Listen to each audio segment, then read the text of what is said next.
Okay, thanks everyone, thanks for joining us this morning. I'm from Client Earth, which is an environmental NGO. We work on protecting the oceans in different ways, so I'm going to give you a little bit of insight into the work that we do in the biodiversity team. So we use laws, science and research to help protect the environment. We have offices in London, which where I'm based, and also Brussels and Warsaw. And most of the work that we do is on legislation, so a lot of my colleagues are lawyers.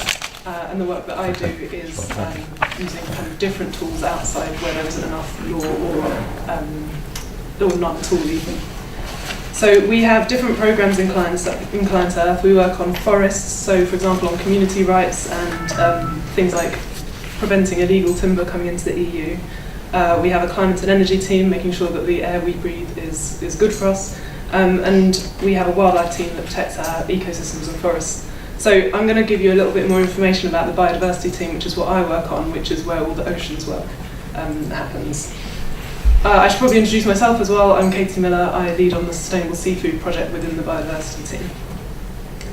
So the kind of four projects within biodiversity that I'm going to talk about are, in relation to marine anyway, are around illegal fishing, the law and policy work that we do, protected areas, so things like marine protected areas, and then market influence.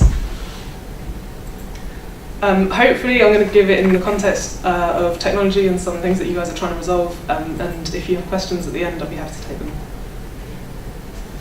So illegal, unreported and unregulated fishing, that's IUU fishing for short, is a global and extensive problem. The European Commission estimates that it's between 11 and 26 million tonnes with a value of 8 to 19 billion. Now you can see there's a massive variation there, and part of the reason for that is because a lot of it's undocumented and unregulated and not reported, so it's difficult to estimate. That's the European Commission's best guess. To give an idea, that amount of fish in weight is the same as almost 1 million London double-decker buses. So it's a fairly significant amount of fish. I think it's something like 15% of the global catch, estimated. But you're not implying that that vessel is doing big naughty, are you? I wouldn't like to imply anything.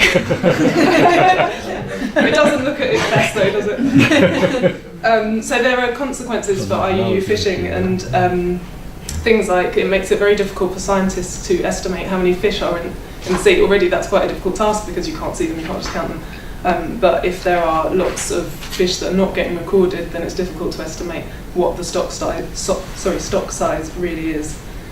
Also, there's the obvious kind of unfairness for those majority of fishers that are doing it legally and following the laws. If there are others that aren't, it makes it unfair on them. So Client Earth, as I said, we work on the legislation around it, and there's quite a lot of regulations around IUU. These are global, and I'm going to kind of refer to the laws that govern the EU fisheries and vessels. So we have something called the control regulation. This allows member states to effectively control what their fishing vessels do in EU waters, and it imposes sanctions upon them if they're engaging in any IUU that is discovered. Then there's the fishing authorisations regulation, which makes sure that vessels have licences, so EU vessels have licences to fish outside EU waters. And then there's the catch certificates, which comes the IUU regulation, which makes sure that it kind of keeps track of where the fish came from and documents the origin and shows that it's from a legal source. There's a lot of technology opportunities, let's say, for helping with IUU monitoring. So I'm just going to cover them a little bit, or just to give an overview. These each have their own limitations and often work most effectively if they're combined with with several of them. So automatic identification systems, AIS, this is kind of quite a cheap technology, but it's more designed for security rather than monitoring of what's going on. The vessel monitoring systems, VMS, is a bit different. That's to kind of track where vessels actually are in the waters. They can be tracked remotely, and they're mandatory in the EU. They're mandatory on vessels over 12 metres, so that's a fair proportion of vessels. It's quite costly, but I don't have any choice about that. Earth observation satellites and satellite imagery, these can both work they can complement each other, and they can complement AIS and BMS because they have a global coverage, but for example Earth observation satellites can't monitor continuously, so there are opportunities for kind of using that information with direct information on where the vessels actually are at that moment to track what's going on. The combination of different techniques is essential to identify suspicious activity, and then it can alarm the relevant authorities. The limitations include the vetting mechanisms to make sure that the data is robust, and also getting access to this data. So often it's controlled by whoever is in charge of the satellite.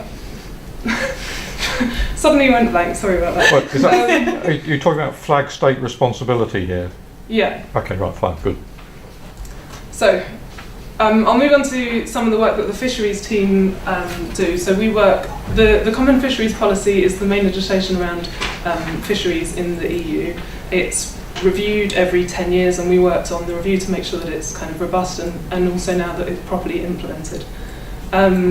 It covers things like multi-annual plans, which allows member states to make sure that they have adequate planning for the fish stocks that they're fishing, and also it sets fishing opportunities on an annual basis, and that's based on scientific evidence. So the scientists propose or give a proposal to the Commission of how much fish should be taken from that stock to be fished sustainably, and then it goes through a process and member states are allocated a fixed amount. We're advocating for whole ecosystem management. That includes things like phasing out discards, which discards are when fishing vessels catch unwanted bycatch, so non-target species, and then they have to get rid of them. So this is kind of getting phased out in law at the moment, which means that if they are caught, they have to go to different usable markets. The other work that the fisheries team does, we work at both the regional and the EU level. We sit on different advisory councils, which works with industry and national environment agencies and other NGOs to advise on fishing opportunities and so on.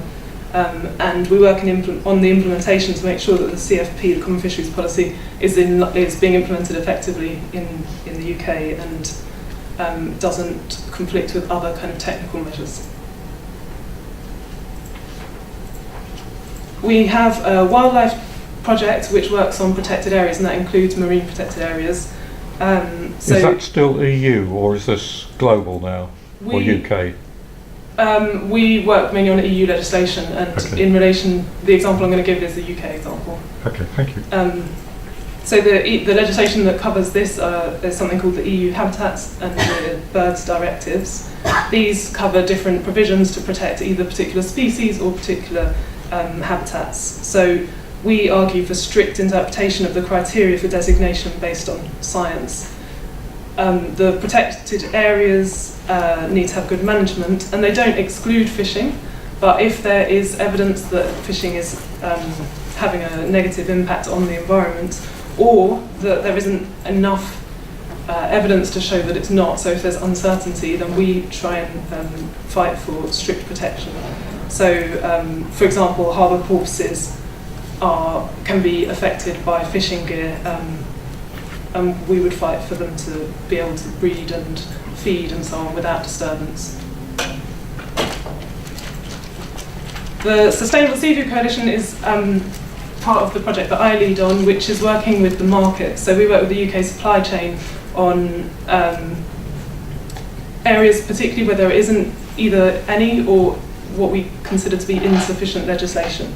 The advantage of working with markets on this is that it means you can get a faster, in theory at least, faster and more comprehensive approach and solutions to problems that we find. So, working with law can take time. It's very specific. If you want to change something, it's usually a very specific article or word or whatever. Whereas if you're working with industry, the codes that we've developed with the members of the Sustainable Seafood Coalition, this applies to all their own brand fish, and they are in control of what goes into their supply chains. So these are some of the members lots of big retailers, lots of people you'll recognise. MCB Seafood, who are here, Young Seafood, who provided the food for this event. We worked on 2 voluntary codes of conduct. So the idea here is that we're working with industry to make responsible choices, and in terms of the labelling, that's the kind of sustainability and responsibility claims that you see. So whilst we haven't made it particularly consumer facing at the moment, the aim or the purpose is that if for consumers who are interested and aware, they can have clear, consistent messaging, and it actually means something. This is an area where there isn't any law, so there's no laws on how you call something sustainable.